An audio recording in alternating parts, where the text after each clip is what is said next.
Déjenme saludar al maestro Francisco Paco Cruz, autor de García Luna, El Señor de la Muerte, y el maestro Jaime Hernández, editor de La Jornada Sin Fronteras en el gran periódico La Jornada. Mi querido Paco, pues días intensos, jornadas intensas, y bueno, con siempre un toque de polémica. Esta polémica por los señalamientos, las preguntas, muchos consideramos el buscar embarrar al presidente Andrés Manuel López Obrador en esta red por parte del abogado defensor de Genaro García Luna. Paco, te saludo primero a ti, ¿cómo estás? Muy buenas noches.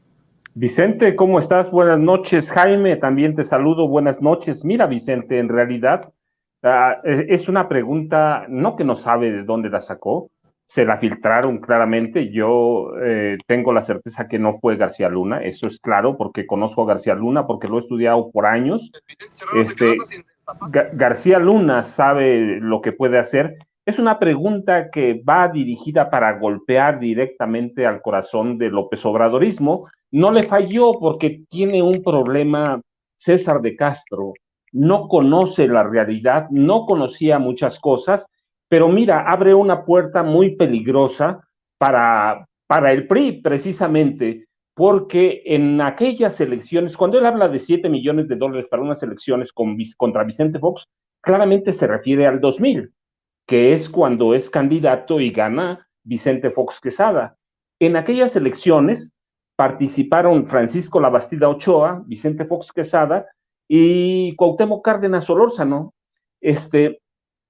Y en esa época, Genaro García Luna trabajaba directamente para Francisco Labastida Ochoa. Genaro García Luna y su equipo, incluida su esposa, Cárdenas Palomino, Ramón Pequeño García, todo ese equipo, eran los encargados, los responsables de preparar un proyecto de contención y control de los grupos, en ese momento eran cárteles del narcotráfico.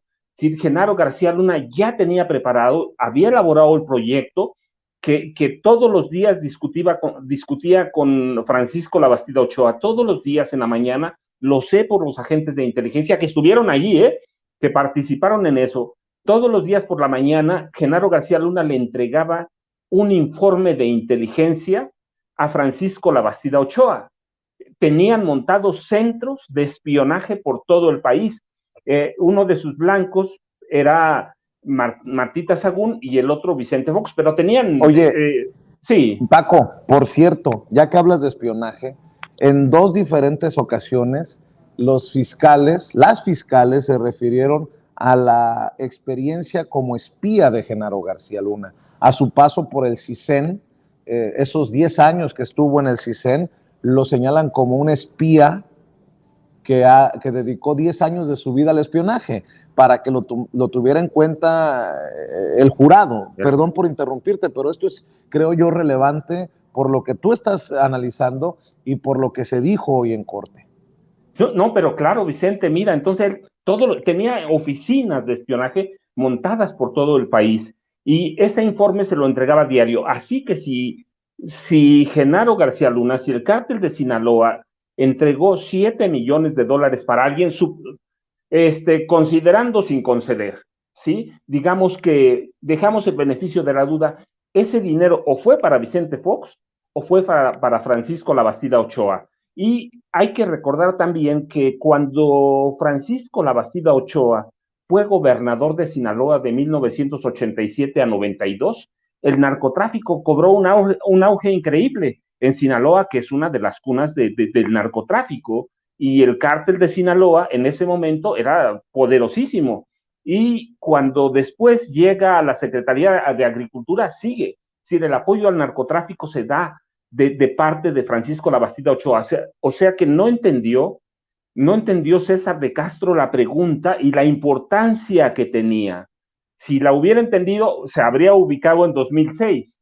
Y mira, por otro lado, si Genaro García Luna hubiera tenido algo, no en 2006, en 2012 o en 2018, lo habría entregado. Lo conozco, sé que le habría entregado el informe a Calderón y Calderón lo habría difundido. No tiene nada, no tenía nada, pero fue una pregunta filtrada para dañar, para golpear, para dinamitar los cimientos del López Obradorismo. Así que les falló, como les ha fallado todo, Ahora ya nada más tenemos que esperar que, bueno, pues que empiece a deliberar el jurado, mañana las instrucciones y esperar el fin de semana. Bueno, la decisión puede darse hasta en un día en ocasiones. Conozco juicios que en un día se las dieron, juicios complicados.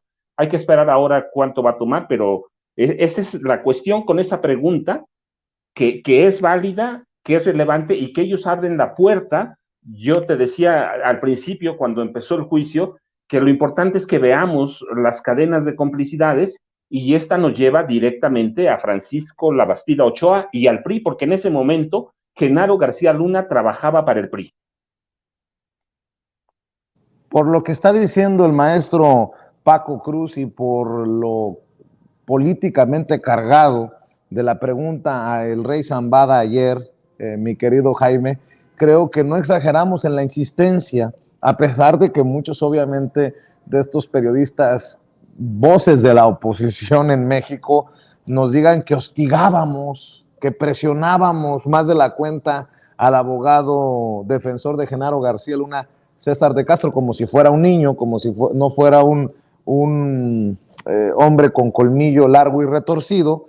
Y bueno, pues ahí está el propio César de Castro diciendo que información que tenía. Yo le pregunto, ¿información de dónde? ¿Quién te la dio? Es un documento oficial. Dice, no sé a qué te refieras con documento oficial, mañana hablamos, en fin. Ahí está el testimonio, ahí están los videos sin editar, mi querido Jaime, de un tema que sé que incluso hoy fue incluido en el quién es quién en las mentiras de la semana por Elizabeth García Vilchis, porque ha llevado a personajes como Sergio Sarmiento y a medios como Publimetro a mentir, así, con todas sus letras, a mentir. Mi querido Jaime, te saludo con mucho gusto. Querido Vicente, buenas noches, pero antes yo quiero hacerte una pregunta de carácter trascendental. ¿Recuperaste el guarache o todavía andas de ceniciento? Mira, con todo y sus aromas, mi querido Jaime. Estaba buscando que me la regresaran como así como tipo Ceniciento, ¿no? Pero no, lo tuve que ir a buscar yo, mi querido Jaime. Bueno, me quedo más tranquilo, Oye, pero ya en plan serio, mira, yo creo que este tema, ¿sabes? Es un tanto esperpéntico, surrealista. Y claro, la pregunta que uno se hace partiendo de la buena fe es, ¿qué le pasó a César de Castro? Que como tú bien dices, no es un abogado que haya recién terminado la carrera, ¿no? Tiene una trayectoria ya larga, se ha enfrentado a grandes compañías, a grandes corporaciones. Decían, no es un muchacho, no es un jovenzuelo que esté con su primer caso. Además, si bien es cierto que César de Castro arrancó en esta defensa de García Luna, digamos, con un equipo pequeño, en cuestión de horas y días, se amplió su equipo con abogados muy experimentados, con bufetes de abogados de gran experiencia, a saber cómo se ensanchó ese equipo. Entonces, el caso, ¿cómo se alargó, perdón, ese equipo? Entonces, es fascinante que teniendo un equipo tan grande, había abogados expertos, ¿cómo es posible que se le haya perdido la noción o cómo es posible que se haya colado una pregunta que no tenía que ver con nada, porque se refiere a un tiempo-espacio que no tenía nada que ver con Genaro García Luna y mucho menos con Andrés Manuel López Obrador? Entonces, la pregunta que uno tendría que hacerse, uno, ¿fue realmente un despiste de aquellos que tienes la presión encima, no sabes por dónde tirar, las cabras se te van al monte? ¿O fue una pregunta que le deslizaron con aviesas intenciones, ¿no? Yo creo más bien en lo segundo. Yo creo que más bien en lo segundo, que alguien le deslizó esa pregunta, porque yo no tengo dudas de que la defensa de Genaro García Luna, en la defensa de García Luna han intervenido muchas manos. Y a veces, cuando intervienen muchas manos echan a perder el caldo y muchas manos también dejan al descubierto toda una trama que hay detrás para tratar de ver de qué manera, si ya no puedes salvar al cliente, por lo menos muere matando a tu adversario que tú consideras que es tu adversario político. Esa es la primera consideración. Pero luego yo encuentro que realmente la defensa de ¿cómo se llama? César de Castro, Sí, sí. parece que se ha ceñido a un guión de estas telenovelas o de una película de Netflix, como dice el presidente, porque realmente muchas de las cosas, y sobre todo hoy en el cierre del alegato final, les dice, acusa a la fiscalía de ver, ustedes pactaron con el diablo, pactaron, el gobierno de Estados Unidos pactó con el diablo, con estos criminales, todo con el fin de acusar, de culpar a mi cliente que es inocente, ¿no? Entonces, yo creo que el exceso de retórica, inflamada de César de Castro, este tipo de aparentes errores, lo único que me dicen es que, primero, no tenían testigos que hablaran a favor de su defendido, salvo el caso de su mujer, no tenían pruebas de descargo, no tenían cómo defenderse realmente ante las acusaciones que fueron todas cargas profundas, ¿no? Porque a pesar de que César de Castro haya acusado a la fiscalía de pactar con el diablo para traer y juntar a estos endemoniados que los trajeron de las greñas para todos irse, lanzársele encima a Genaro García Luna, lo cierto es que todos y cada uno de ellos formaron parte de una estructura, lo vivieron, y lo que decía la fiscal Sarita esta mañana, a mí, como tú en esta crónica, que por cierto me gustó mucho, la crónica matutina, que fue de estas crónicas urgentes, que son difíciles, pero fue una crónica bastante buena. Tú narraste cómo Sarita Comatiredi había puesto todo un esquema, muy, muy organizada el alegato final de la fiscal en jefe, diciéndoles quiénes y quiénes formaban parte de. Entonces, yo creo que la forma tan ordenada de la fiscal, yo creo que va a surtir más impacto en un jurado que pues realmente por más artificio que le ponga César de Castro diciendo que el gobierno de Estados Unidos pactó con el diablo, pues no, yo creo que no va a surtir el efecto deseado. Así es que yo creo que todo lo que ha ocurrido en este juicio realmente es que da para una serie de esas de que las que le gusta mucho a Univisión, a Televisa, con arcos, con tramas, incluido el episodio donde un periodista trata de sacarle la sopa al abogado y se le sale el guarache. Todo eso, querido Vicente, todo eso realmente condimenta y pero es fascinante a lo que estamos asistiendo, porque más allá del sarcasmo que uno le quiera poner, no cabe duda, Vicente, que el juicio que va a terminar, está a punto de terminar, ha expuesto tantas cosas. Tú también me llamó la atención un segundo señalamiento que creo que es importante destacarlo. Tú señalaste que la fiscal había apuntado contra la prensa, los medios de comunicación corruptos. Y esto es fascinante, porque cuántas veces nosotros hemos denunciado esta complicidad de los medios que hasta la fecha siguen insistiendo en que hay una escandalosa ausencia de pruebas, ¿no? Y sin embargo, pues hay enviados que han estado presentes como tú ahí en el juicio y que han dado cuenta de los testimonios que son para pararse los pelos de punta, porque te da una idea de hasta qué punto Genaro García Luna y su cómplice Felipe Calderón lograron realmente encubrir toda una trama de corrupción, de asesinatos, de crímenes, que le ha hecho tanto daño a este país. Así es que yo creo que es fascinante, es fascinante. Yo creo que no te equivocaste como director de Sin Censura al decidir que la cobertura de este juicio era fundamental.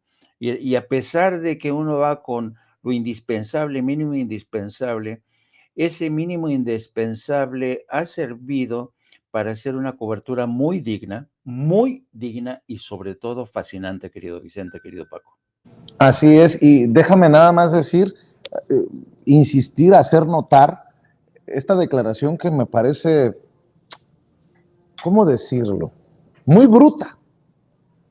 Voy a hacer lo honesto que siempre he sido, aunque incluso me cueste que me critiquen los colegas y a lo mejor me arriesga a que me rechace para cualquier señalamiento o cuestionamiento el equipo de la defensa.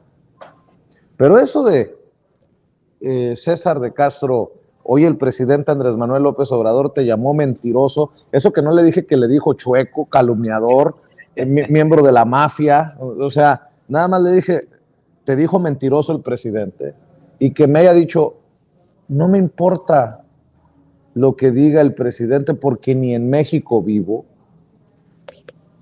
me pareció de sobremanera bruto, tonto. Pero arrogante. Bueno, sí, y hasta arrogante. Qué bueno que lo mencionas, Jaime. Y mi querido Paco, también me acordé mucho de ti ayer.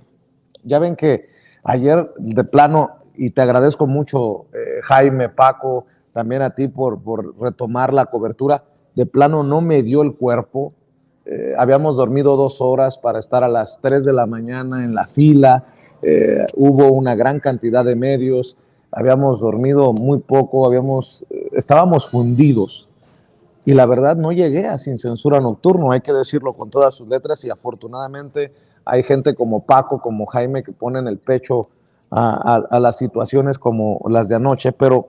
Perdón, Vicente, que te digo una cosa. Yo creo que sí, lo que estás contando también es interesante y forma parte de la historia, porque Sin Censura, teniendo un enviado, haciendo maromas, realmente con todos los recursos limitados, también eso es importante mencionarlo. Y la gente agradece de verdad este esfuerzo.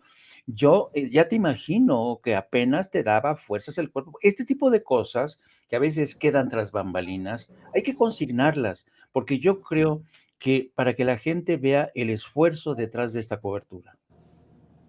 Te agradezco mucho, Jaime, aunque no somos los únicos, pero sé que a los colegas no les dio tampoco. Literalmente fuimos cayendo como moscas por el cansancio, pero me acordé mucho de Paco porque ha señalado que Cristina Pereira es o ha sido la espía de cabecera de Genaro García Luna. Palabras más, palabras menos, me corriges, Paco, pero cuando subió aquella mujer al ser llamada al estrado con esa calma, nunca perdió la compostura, salvo en una ocasión cuando le dice el abogado defensor que la entrevistaba, la interrogaba, oiga, acaba de decirnos que compraron una Land Rover, ¿por qué?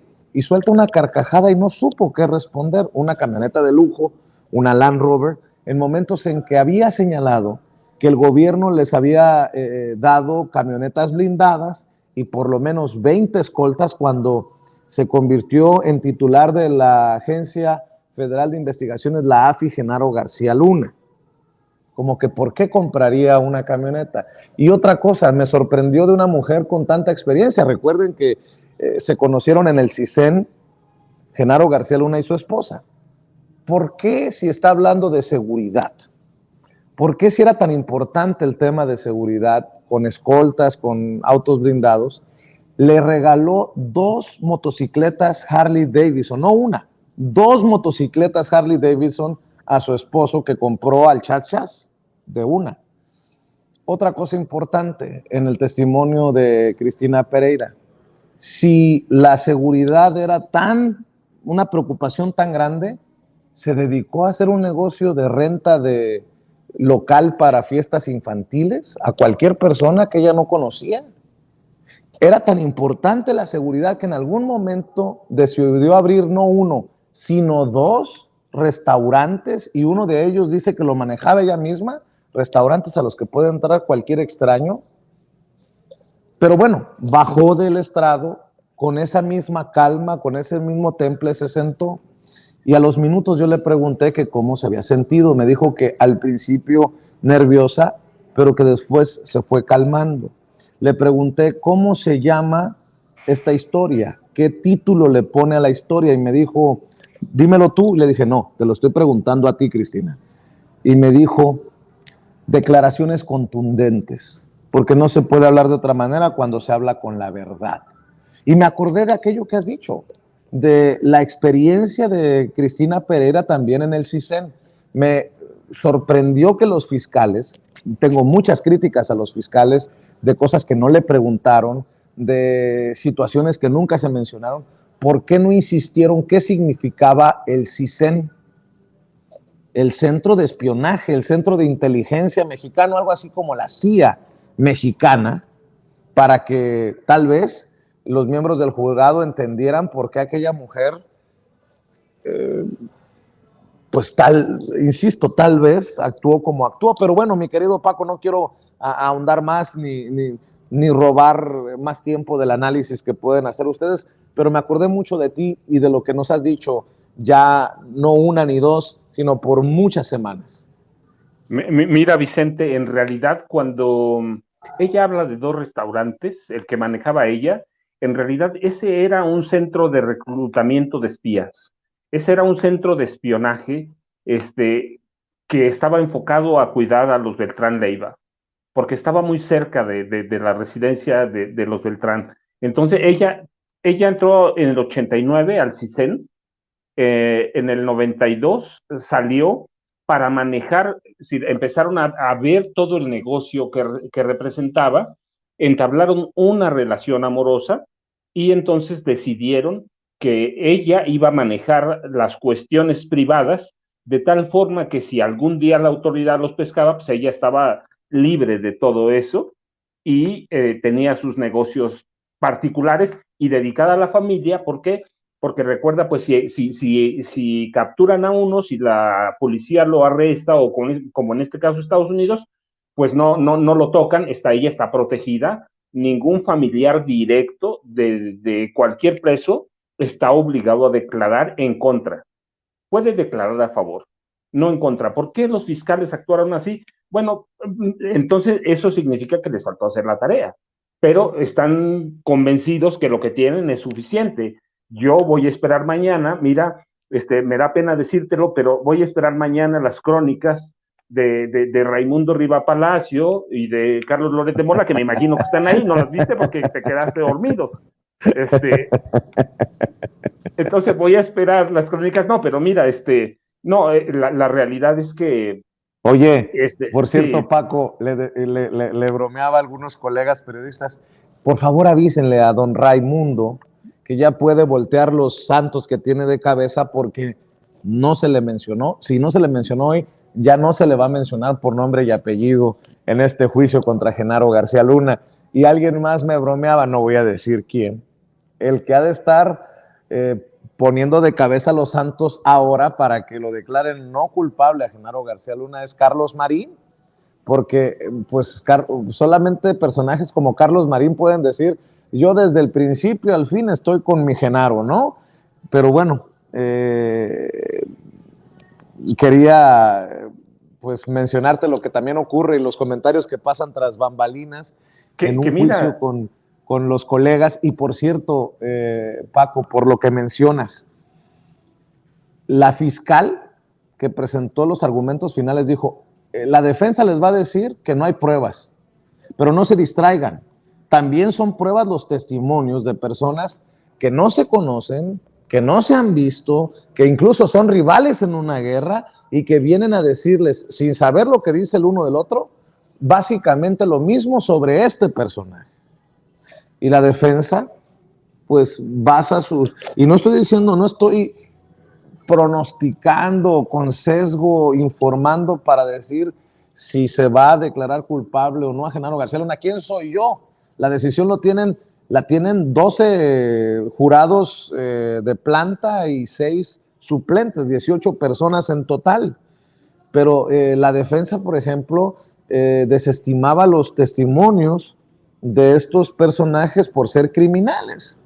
Pero dice la fiscalía, criminales que no mintieron, que nos dijeron aquí muchas de las cosas grotescas, horrorosas que han hecho en sus vidas, por las que ya pagaron condena, por las que ya devolvieron dinero al gobierno de Estados Unidos y que incluso no ganan algo en este juicio, que si mienten podrían ser acusados de perjurio.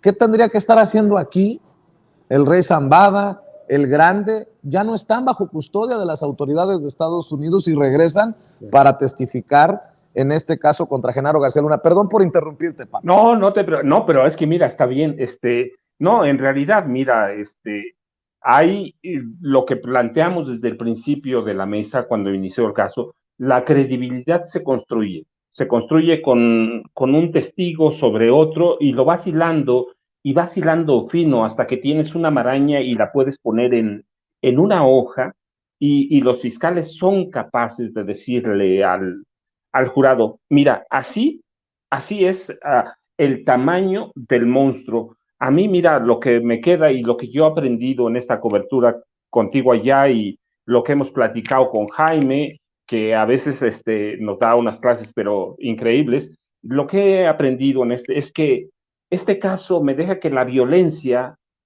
ha tomado en México un lugar central ligada al aumento del poder del PAN, en específico del PAN. Yo conozco la historia del PRI porque la he estudiado y puedo armar, a veces digo, mira, a veces soy soberbio y digo, puedo armar la historia del narcotráfico en la frontera o en una parte de la frontera desde 1911. Pero el PAN es algo nuevo y este juicio y lo que ha llevado y lo que han hecho los fiscales es que mostrarnos cómo el poderío del narco asociado con políticos como Felipe Calderón, como Vicente Fox, y claro, con un hombre que es mano de hierro, que es un asesino, que es un criminal como Genaro García Luna, nos ha mostrado que por eso el gobierno es incapaz de hacerle frente al tamaño de la violencia de este país y no del narcotráfico, sino del crimen organizado. Y yo creo que ahora podemos rearmar y reconstruir un poco de la historia al margen de periodistas como Riva Palacio, como Loret, como Marín. Ellos no van a cambiar, son cínicos y por un lado. Segundo, pues están inmersos en la entrega o la dádiva, el recibimiento de recursos de gobierno o de criminales como García Luna. Y por otro lado están amarrados, yo te he platicado, porque además los documento que Genaro tiene el expediente de cada uno de ellos, sabe cuánto ha recibido cada uno de ellos. Así que yo me imagino a Loret cuando Loret diga, no, pues si fue un asesino, si es un asesino, es un narcotraficante, es un criminal, ya quiero ver la carpeta que tiene García Luna y le diga, mira, pues sí, pero juntos armamos el montaje de Florence Cassés. O Canal 13 que juntos le diga, sí, pero mira, a ti te di la libertad de Rubén Omar Román, ¿sí? Contigo la negociamos. Entonces yo quiero ver todo eso. Entonces no van a decir nada, pero sí, para mí me queda muy claro que el tráfico de drogas en el gobierno de Felipe Calderón crea un clima de terror al que podemos seguir y abre el camino a través de estos comunicadores para banalizar la violencia, para banalizar el crimen organizado, de tal forma que nos acostumbremos, aunque no nos acostumbremos, a ese nivel de violencia y nos terminemos acostumbrando a lo que decía Miguel de la Madrid. La corrupción somos todos, o lo que decía Enrique Peña, pues la corrupción es una cuestión cultural y en ocasiones decía, la corrupción pues la traemos en los genes, ya en el INE dicen que traemos el gene de la antidemocracia, ¿no? Entonces, a mí me deja muchas enseñanzas este juicio hasta aquí, hay que esperar el veredicto. Yo espero que salga culpable, pero si no, tampoco tengo problema. Yo espero que el gobierno mexicano tenga ya una carpeta lista de solicitud de captura con solicitud de extradición. Eso es lo que espero, pero la verdad es que ya viendo en todo el juicio, sí, nos permite amarrar y tejer la historia de terror, impunidad y violencia y tráfico de armas. Fíjate, Jaime, para seguir dialogando, por ejemplo, la fiscalía intentó conectar los dichos de los 26 testigos en este juicio contra Genaro García Luna. Los abogados defensores toman ciertas declaraciones de estos testigos para decir, no le pueden creer a alguien que les dijo que había torturado, que había matado, que hizo no sé cuántos millones de dólares del narcotráfico, y cuando regresa la fiscal Erin Reed, dice, no puede ser posible que los abogados defensores la quieran tener de ambos lados. O le crees o no le crees a estos que dicen criminales. Entonces, seguramente va a ser una decisión complicada para los miembros del jurado, pero es apasionante, es importante desmenuzarle a las audiencias que tampoco es que no presentaron un video, a pesar de que Olga Warnat y Edgar Monroy, el equipo que publicó Felipe el Oscuro, señaló este equipo, Olga Warnat, Edgar Monroy, que habían visto un video de Genaro García Luna recibiendo dinero para Felipe Calderón en un avión, al interior de un avión, en el aeropuerto de Toluca. No tenemos, como en el caso del juicio contra Joaquín El Chapo Guzmán, una cinta, una grabación en la que se escuche, en este caso Genaro García Luna, hablando con Arturo Beltrán Leiva, por ejemplo. No tenemos un documento, no tenemos un libro de contabilidad, no tenemos, pero también hay que decirlo que podría resultar normal, porque además los fiscales dijeron, obviamente si alguien sabe lo que se tiene que hacer para no dejar rastro es Genaro García Luna por su experiencia en el CISEN como espía. Y porque además, dice la fiscal, no dejen que les digan qué pueden ser evidencias o qué no. Si el juez acepta que se presenten en la corte, pueden ser evidencias. Y me llamó mucho la atención que los fiscales apelaran al sentido común de las personas que forman parte de este jurado. Usen el sentido común. Una y otra vez le dijeron a los miembros del jurado en relación a, pues es obvio, que Genaro García Luna no va a dejar un rastro financiero del dinero del narcotráfico.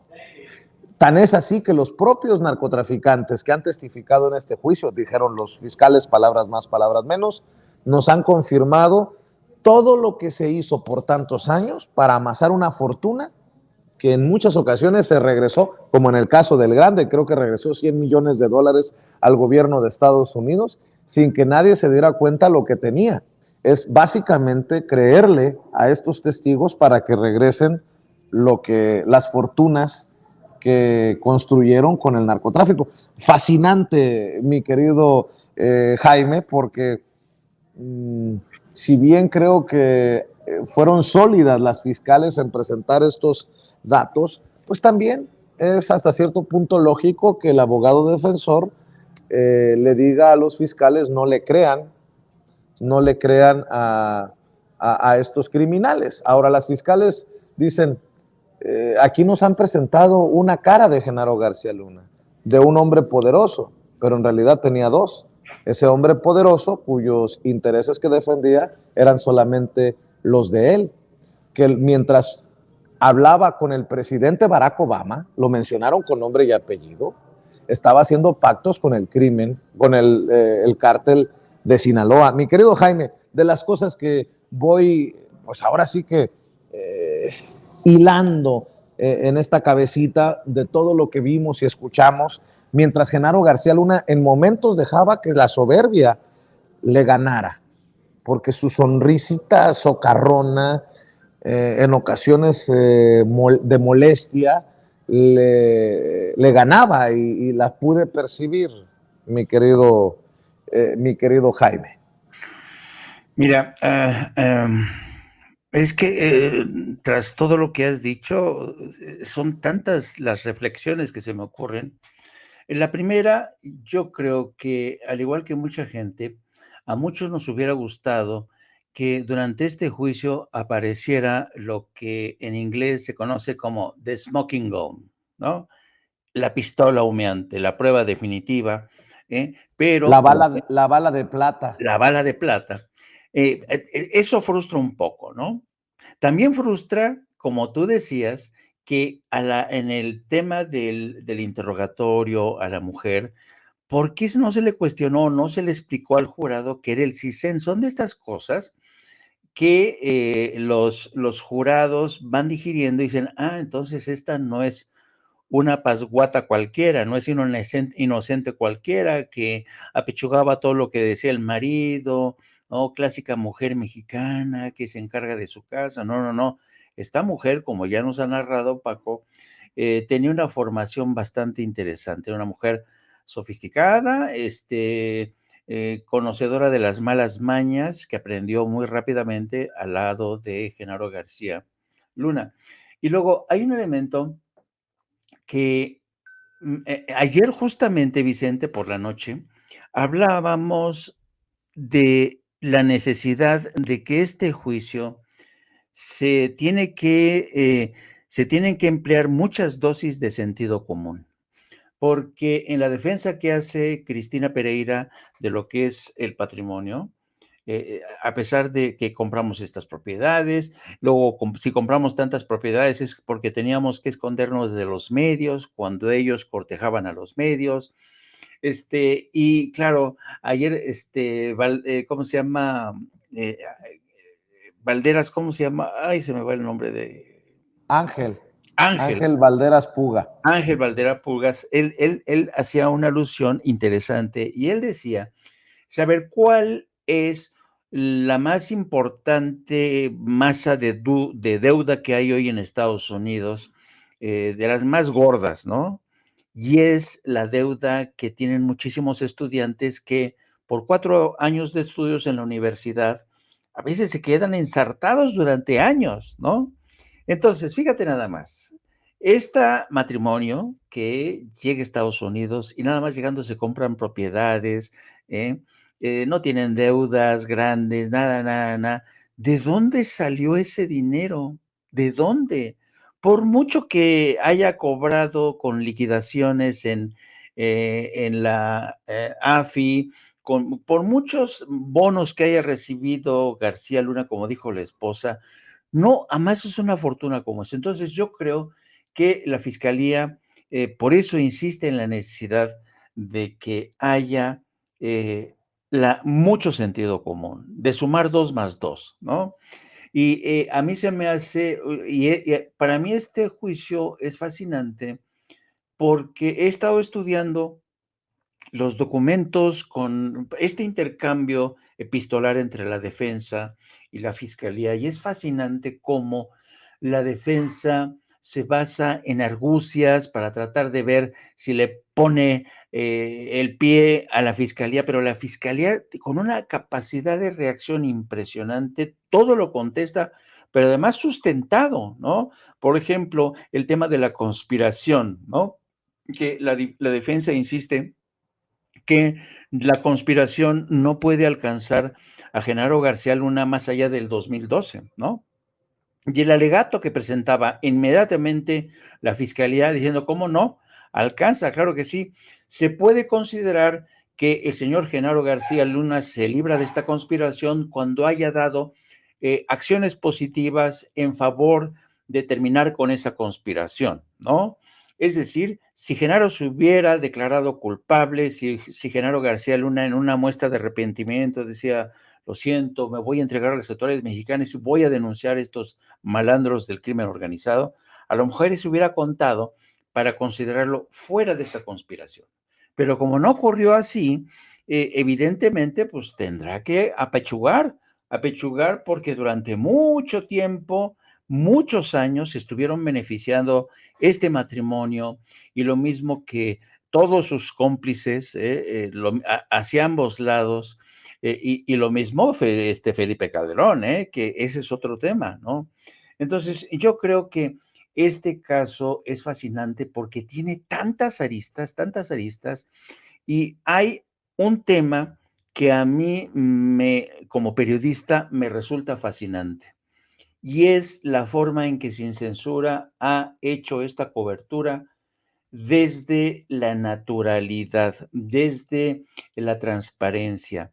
Me fascina, por ejemplo, el que hayas mencionado que incluso mexicanos que no eran periodistas, pero que querían enterarse, se formaban desde temprano, ¿no? Y cuando tú entrevistabas a este personaje, este ciudadano, dice, no, es que yo no soy periodista, pero quiero saber. Y ese entrevista, ese punto sirvió para desmitificar a todos estos periodistas que se dicen especialistas, chapólogos, ¿no? Narcólogos, que creen que uno cree, ay, no, la madre, no, estos periodistas son súper especializados, van entran en terrenos vetados para el resto de los mortales. Esta cobertura, la naturalidad, la transparencia, la frescura, para mí fue le imprimió un valor adicional, ¿no? Y así es que yo creo que vamos a aprender muchas cosas y te apuesto que después de esto, Vicente, vamos a seguir desmenuzando esto porque ha dejado muchas lecciones en términos periodísticos, de cobertura, en términos de reputaciones de periodistas que se encumbraron y que se enseñoreaban diciendo que ellos eran los grandes expertos, de que nadie más sabía más que ellos. Y si me permites, querido Vicente, yo quisiera hacerle una pregunta al maestro, porque la verdad es que tiene que ver mucho también con la cobertura. Adelante, Jaime, adelante. Tiene mucho que ver con la cobertura de los medios de comunicación en México. Es evidente que muchos medios de comunicación no quisieron hacerse eco o no quisieron ir hasta el fondo por temor a que se mostraran sus propias vergüenzas, ¿no? Como decías, Vicente, muchos tenían el santo volteado, ¿no? Ahora ya creo que están respirando.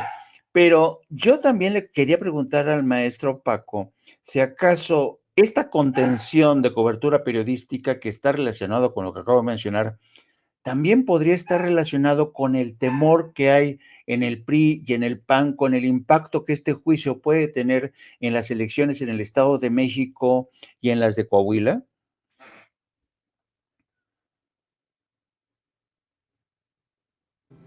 Mi querido Paco, ¿andas por ahí? A ver si tenemos. Ya está. Sí, no, ahí está. Jaime, mira, sí, pero claro, absolutamente, hay mucho temor, sí, hay mucho temor. Subí hoy por la mañana a mi Twitter una encuesta, que hay muchas claramente, pero tengo algunas, siempre las escojo.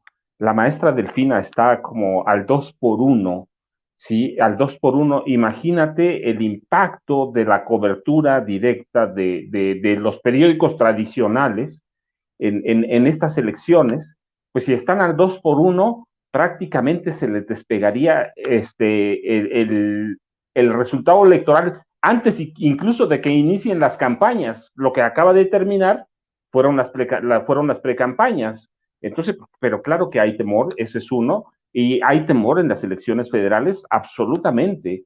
No ha podido la oposición, no ha podido encontrar, no lo ha buscado, además, no ha formado un candidato, tal que han tenido que recurrir otra vez a Naya, que está allá en Estados Unidos. Entonces, sí, pero claro que tiene mucho que ver. Pero mira, por otro lado, a mí lo que me deja un poco tranquilo de esto, no tranquilo porque soy muy inquieto en esto, pero lo que tú hablabas, el debate público está ahí. Lo que da este caso es que hoy la gente puede tener acceso a esto. ¿Sí? La cobertura de la violencia originada por el crimen organizado ya no es exclusiva de nosotros. La gente está ahí La prensa independiente, la prensa en las redes, en las plataformas de Internet, va a cobrar un nuevo sentido. Y más allá del temor que tengan los periódicos y los periodistas viejos, que es real, el debate público va a seguir ahí en la mesa, va a seguir en la mesa, y yo creo, por lo menos lo que he visto en el Estado de México en estas semanas, es que necesitan, necesitan los periódicos viejos y los políticos viejos, porque es una asociación mafiosa, ¿va? Para sacar recursos, porque eso han vivido toda la vida. Lo que necesitan es que no se conozcan las cosas, que se mantengan como estaba, como hacían antes, ¿va? Como hacían antes. La violencia, no es que no hubiera violencia en los 80, es que los periódicos no la publicaban, es que llegaba el secretario de Gobernación, llegaba el presidente, llegaba un senador y pagaba las notas, tanto la nota de 8, tanto la siguiente. Hoy no pueden hacerlo, pero sí quieren matar, eso por un lado. Por otro, no, pues claro que hay arreglos de complicidad porque Genaro García Luna los tiene agarrados por todos lados, a todos. Ellos lo saben. Ellos saben cuánto y cómo recibieron dinero, saben cómo y cuánto recibieron favores. Algunos lo han tenido que reconocer. Cuando sí lo dice, no, pues sí le pedí un favor, que liberara un secuestrado, un camarógrafo de Milenio. No, eso es pedir un favor, cuando ellos saben que Genaro controlaba las bandas de secuestradores. Entonces, sí hay Oye, temor, Jaime. Sí, te escucho. además, Paco, hoy los fiscales también fueron, creo yo, efectivos al decir, bueno, si Genaro García Luna era el superpolicía, había consolidado a las diferentes instituciones para él tener el mando de todo, ¿cómo es posible que los grandes decomisos y los grandes arrestos los hizo el ejército, la marina o se hicieron en Estados Unidos? La Policía Federal, ¿a quién arrestó de los grandes capos? Si él tenía la capacidad de espía como la había aprendido en una década en el CISEN, ¿por qué no la puso a disposición de la nación? Y hay algo que es muy interesante, la composición del jurado, porque serán personas relativamente ajenas al tema México, a la situación de México, las que definirán el futuro de este personaje que muchos aseguran le ha hecho mucho daño al país, a la sociedad. Déjame regresar nada más a una declaración que de sobremanera me llamó la atención de Cristina Pereira, la esposa de Genaro García Luna, ayer, que subió al estrado y testificó a favor de su esposo. Dijo, en palabras más, palabras menos, pensamos en salir fuera de México porque queríamos que nuestros hijos tuvieran una vida normal. Queríamos ofrecerles un poco más de libertad. Esto no va de la mano del Genaro García Luna soberbio, que pensaba que él era Juan Camaney, que se creyó eso del Todopoderoso, porque yo me pregunto, el personaje al que le dieron la seguridad de nuestro país, el control de la seguridad de nuestro país, decidió llevarse a su familia al extranjero para que vivieran una vida más tranquila. Porque, pobrecitos, estaban cansados de tanto escolta, de tanto auto blindado, o será porque el miedo no andaba en burro. Ahora, el hecho de que los miembros del jurado no estén empapados de la situación mexicana, pues tal vez esta declaración ni les va ni les venga, pero aparece en el periódico El País, y qué bueno que la recogen en el periódico El País, porque para mí fue hasta indignante. Cuando muchas madres buscaban a sus desaparecidos, cuando muchas madres lloraban a sus asesinados, cuando muchas madres estaban con el Jesús en la boca, cuando muchas madres tuvieron que salir de México por la inseguridad huyendo, ellos se iban a Miami, a una casa de millones de dólares, para que sus hijos se sintieran más en libertad. Para mí fue algo de rescatar. pero bueno, no sé, a lo mejor estoy exagerando, mi querido Paco. No, no, mira, Vicente, no, no. Es esa declaración de ella, qué bueno que la retomas, porque eso te muestra lo que es México. Claro, al jurado no le dice mucho, pero a nosotros sí. Sí, los saca a su familia por un futuro mejor. Es decir, porque este país está inmerso en la violencia. Lo que no les dicen a ellos que es una violencia que ellos crearon y que Genaro se los lleva por lo mismo, por temor a esa violencia. Claro, ya no tenía poder, ya lo había perdido, ya no iba a gobernar Peña Nieto, ya no iba a gobernar el PRI, iba a gobernar López Obrador. Entonces tiene temor a qué, a una venganza, tiene temor a esa violencia que él creó y que la hizo circular. Esa declaración de ella es verdaderamente es grave porque te muestra que ellos sí conocen el nivel de violencia que dejaron en este país. ¿Con qué cerrarías tú? ¿Con qué reflexión cerrarías tú de esto rumbo a que el juez les dé las instrucciones al jurado mañana y se encarguen ya de las deliberaciones para definir el futuro de Genaro García Luna en este juicio en su contra, mi querido Jaime? ¿Con qué reflexiones en medio de tanta información? Seguramente muchas de las cosas de mis apuntes, de lo que empecé a construir en mi cabeza con todo lo que he escuchado y lo que he visto, irán saliendo en el transcurso de las horas mientras precisamente los jurados deliberan. ¿Cómo ves? ¿Con qué cerramos? Mira, yo creo que aún tenemos que masticar y digerir mucha información que ha salido de ahí. Pero yo creo que una de las estampas con la que yo me quedo es precisamente la que acabas de mencionar. Esta frase realmente que es inculpatoria de Cristina Pereira, porque dice que sacaron a sus hijos porque querían que llevaran una vida normal. Y entonces, claro, uno se acuerda, como aquella gira que realizó Genaro García Luna hacia fines del 2011, 2012 por Estados Unidos, con toda una corte de periodistas, con cajas de libros en inglés y en español, donde él salía a Washington para vender la fórmula del éxito para ganarle la guerra al narco. Así se vendió esa gira. ¿Y qué es lo que ocurrió? Pues que fue todo un desastre. Detrás de sí dejaron el caos, detrás de sí dejaron un país que se convirtió en una fosa común.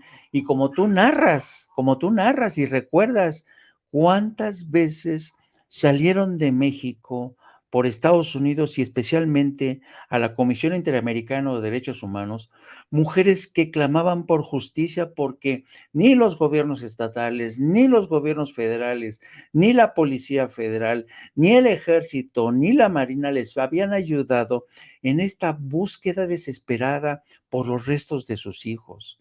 ¿Cuántas peregrinaciones como la que encabezó Javier Sicilia, buscando, denunciando estas muertes, este ambiente, este paisaje dominado por el caos, la violencia, la corrupción, los ajusticiamientos, los colgados en los puentes? Entonces, que esta señora venga a decirte que ellos salieron de México para que sus hijos crecieran en un ambiente normal, cuando ellos fueron los principales responsables de crear ese infierno, para mí dice mucho, Vicente, muchísimo, muchísimo, de verdad. Y yo creo que, insisto, este juicio lo vamos a ir digiriendo entre todos. Yo creo que son muchas cosas que se pueden rescatar, porque aquí prácticamente han salido, ahora sí que balas perdidas en distintas direcciones que han tocado a los medios corruptos, a los periodistas corruptos, a los magistrados corruptos, a los políticos corruptos, a los partidos que hoy están temblando por el impacto que pueda tener este juicio en Nueva York en las elecciones del Estado de México y Coahuila. Yo creo que la cobertura de este juicio en Nueva York va a ofrecernos tantas aristas que yo creo que seguramente va a ser motivo de investigaciones, de libros, de análisis comparativos, porque el equipo de Sarita Comatiredi, que es una chica, es una mujer muy joven, ha sido una mujer que ha surgido y ha escalado posiciones desde que estaba en Harvard, es una mujer deslumbrante, la han candidateado para ser magistrada de tribunales de más alta envergadura, y yo creo que yo estoy fascinado con la forma en que ha trabajado la fiscalía, aunque al igual que tú, tengo frustraciones pues, y yo le hubiera preguntado esto, y también le hubiera preguntado esto, ¿no? ¿Y cuántos mexicanos, si hubiéramos estado ahí, y hubiéramos dicho, ¿por qué no le preguntas esto a esta mujer, no? ¿Y por qué? Si no, sí, ¿por qué no? Imagínate, Vicente, que este juicio se hubiera transmitido en tiempo real. No, hombre, no. Hubiera sido un show que te apuesto que todo México lo hubiera visto, no se lo hubiera perdido. Pero bueno, las reglas del sistema judicial en Estados son así, le ofrecen a los acusados, a los imputados, estas garantías del debido proceso, de que su juicio será justo, no va a ser una crucifixión en vivo y en directo, pero, y termino con este pálpito, yo creo que va a ser considerado culpable. Me atrevería a decir que va a ser considerado culpable, no sé si esta misma semana, no sé si la próxima semana, no sé si dentro de un mes o 2 semanas, pero va a resultar culpable. A lo mejor este pálpito que siento es producto de mi deseo. A lo mejor estoy confundiendo mi deseo como millones de mexicanos con la realidad, pero espero, por todo lo que hemos hablado durante todos estos días, que Genaro García Luna se refunda en la cárcel. Y la pregunta que les dejo para mañana, para que cuando regresemos a la mesa de diálogo en la edición diurna por la mañana, ¿qué pasaría si Genaro García Luna es declarado no culpable? Porque fue hasta un tema de chascarrillo esta mañana, porque cuando llegamos 3, 4, 5 de la mañana a hacer fila para poder tener un espacio al interior de la sala de audiencias, pues platicamos, ¿no?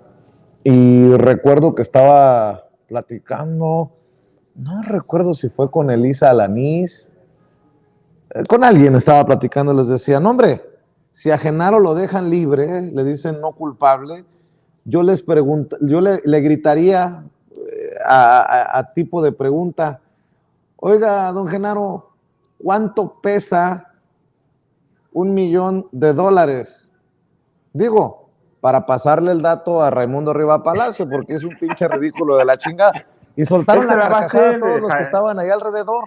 Pero lo dije en broma, pero no en broma. Entendió el que entendió. Pero ahí está para que lo sigamos analizando mañana, si les parece, mi querido Jaime, mi querido Paco. ¿Por qué no cerramos invitando a tus trincheras, maestro Jaime Hernández, agradecido por el esfuerzo que están haciendo de estar en Sin Censura diurno y en Sin Censura nocturno y cuando lo amerite la noticia? No, pues nada, al contrario, gracias a ti por incluirnos en esta parrilla de analistas y colaboradores. Les pido que también pueden seguir este seguimiento. Hoy utilizamos tu reporte, tu crónica, Vicente, en No Apto para Cínicos, porque se nos hizo fantástica. Así que si también quieren ver las crónicas de don Vicente Serrano en Nueva York, no se pierdan No Apto para Cínicos. Empezamos la transmisión a partir de las 14 horas. También les pido que me sigan a través de mis redes sociales, a través de mi cuenta en Twitter, @JaimeJourno, y también a través de la sección de La Jornada Sin Fronteras del periódico La Jornada. Un abrazo fraternal, querido Vicente, querido Paco. Gracias, maestro Jaime Hernández. Tú que escribiste García Luna, el señor de la muerte, Paco. ¿Vamos bien con la cobertura o nos regresamos? Cerremos invitando a la gente para que busque el libro y para que te busque en redes sociales también. Vicente, mira, una de las cosas bien importantes es que hoy la gente que te sigue, la gente que nos sigue, la gente que sigue Sin Censura y mucha más que sigue otras redes sociales, tiene alternativas de información. Ya lo descubrió, ya sabe que se puede y que se pueden hacer muchas cosas que no tiene necesidad de estar en esa prensa que ha estado vendida por décadas y que hay la salida, que hay esperanza y que ahí vamos en camino y bien, va, con una cobertura seria, muy formal, y en ocasiones, pues con todos los géneros periodísticos, con sarcasmo, como se debe, con mucha risa, porque a veces también el periodismo debe ser eso, no siempre tiene que ser rígido, y que sí hay alternativas, Sin Censura está ahí, y hay otras redes, y tenemos que seguir apoyando al periodismo independiente. Yo, ya sabes, @ Paco Cruz Jiménez en Twitter, Vicente, Francisco Cruz Jiménez en Facebook. Tenemos la pregunta para mañana. Tengo una respuesta, pero mañana la vemos para que la gente la dejemos ahí pendiente y nos siga temprano en Sin Censura como cada mañana. Claro que sí, mi querido Paco, mi querido Jaime. Nos vemos mañana para desmenuzar. ¿Y qué pasaría si Genaro García Luna es declarado no culpable? Yo ya les avisé en mi casa que si no me comunico como en unos 5 o 6 meses, que me busquen en Somalia o en Zimbabue o en Sudáfrica, por allá me encontrarán uno de estos días, mi querido Jaime. Mientras tanto, cuida tus guaraches, por favor. Jaime, un abrazo. Vicente, un abrazo. Nos saludamos mañana. Claro que sí, buenas noches. Los maestros Francisco, Paco Cruz y Jaime Hernández hablando con nosotros sin censura. Bueno, amigos, amigas, regresamos en breve, pero mientras seguimos hablando sin pelos en la lengua, sin censura, usted puede suscribirse a nuestros 3 principales canales en YouTube.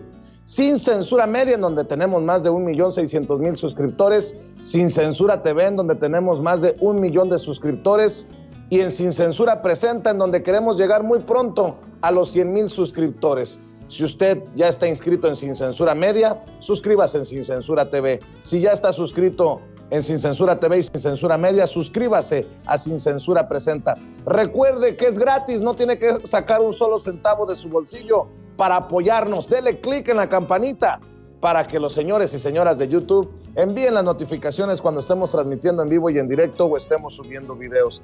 También nos puede seguir en Twitter en @Vicente Serrano y hasta en Instagram. Ojo, también estamos en Instagram. Son nuestras redes sociales y con el apoyo de ustedes seguimos creciendo, porque con ustedes todo, sin ustedes nada.